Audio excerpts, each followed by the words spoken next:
Halo semuanya, Lifehack Project kami berjudul Apakah GDP per kapita memprediksi kebahagiaan?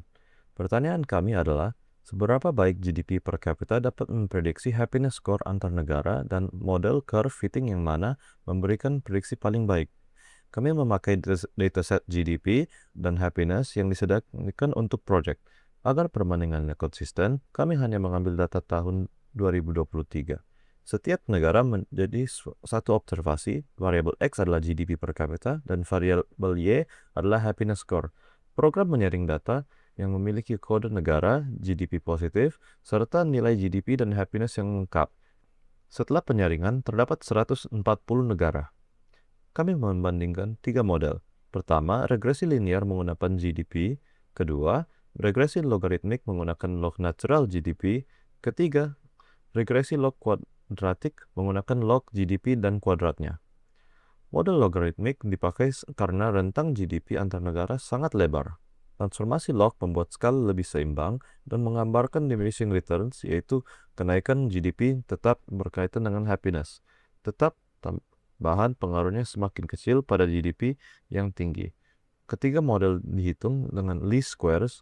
Koefisien diperoleh dari normal equation, yaitu X transpose dikali X. Kemudian dikali beta sama dengan X transpose dikali Y. Sistem tersebut diselesaikan dengan Gauss elimination dengan partial pivoting yang kami buat sendiri. Bagian kode akan dijelaskan oleh pembicara yang kedua.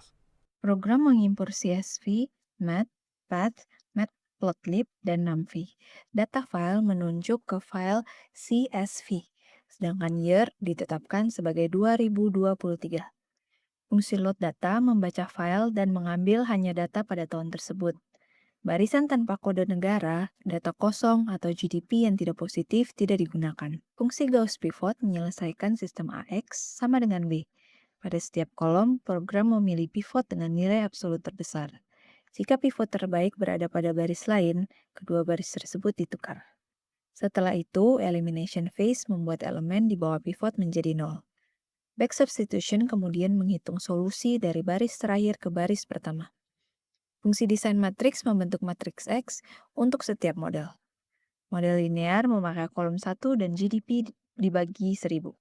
Pembagian ini hanya memperkecil skala angka dan tidak mengubah bentuk hubungan. Model logaritmik memakai Z sama dengan log natural GDP dikurangi 10.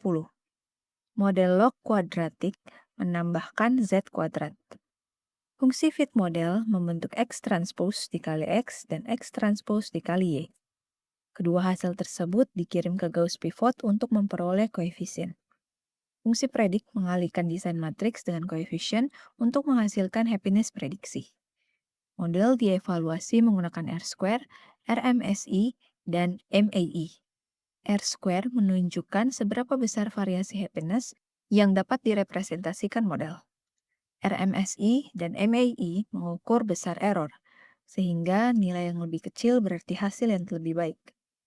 Program juga memakai leave on out cross validation. Satu negara dikeluarkan, model dilatih menggunakan negara lain, lalu happiness negara tersebut diprediksi. Proses ini diulang untuk seluruh negara. Dengan cara ini, pemilihan model tidak hanya bergantung pada hasil fitting terhadap data yang sama. Program kemudian menyimpan tabel prediksi dan membuat 3 grafik. Hasilnya akan dijelaskan oleh pembicara ketiga. Ketika program dijalankan, terdapat 140 negara. Model linear menghasilkan R-square sekitar 0,51 dan leave one out RMSE sekitar 0,82. Model logaritmik menghasilkan R-square sekitar 0,65 dan leave one out RMSE sekitar 0,68. Model log kuadratik mempunyai R-square training yang sedikit lebih tinggi. Namun leave one out RMSE-nya sedikit lebih buruk daripada model logaritmik. Karena modelnya dipilih berdasarkan leave one out RMSE terkecil, model terbaik adalah regresi logaritmik. Hasil ini menunjukkan bahwa model yang lebih kompleks tidak selalu lebih baik untuk memprediksi data yang baru. Persamaan model terbaik adalah Y sama dengan 5,81 ditambah 0,81 dikali Z, dengan Z sama dengan log natural GDP dikurangin 10. Koefisien Z ini bernilai positif. Jadi negara dengan GDP per kapita yang lebih tinggi cenderung mempunyai happiness score yang lebih tinggi juga. Namun karena bentuknya logaritmik, kenaikan happiness yang diprediksi semakin melambat ketika GDP sudah tinggi. Untuk Indonesia, happiness aktualnya itu sekitar 5,57. Sedangkan hasil prediksinya itu sekitar 5,44. Selisihnya sekitar 0,13. Jadinya model ini sedikit lebih meremehkan nilai Indonesia. Grafik pertama ini menunjukkan data seluruh negara dan 3 kurva hasil fitting. Model logaritmiknya ini mengikuti pola umum data lebih baik daripada model yang linear. Grafik kedua ini membandingkan nilai aktual dengan prediksi leave one out. Semakin dekat titik dengan garis diagonal, semakin dekat prediksinya terhadap data yang aktual. Grafik yang ketiga ini membandingkan training RMSE dan leave one out RMSE. Jadi model logaritmiknya itu memiliki error pengujian yang paling rendah.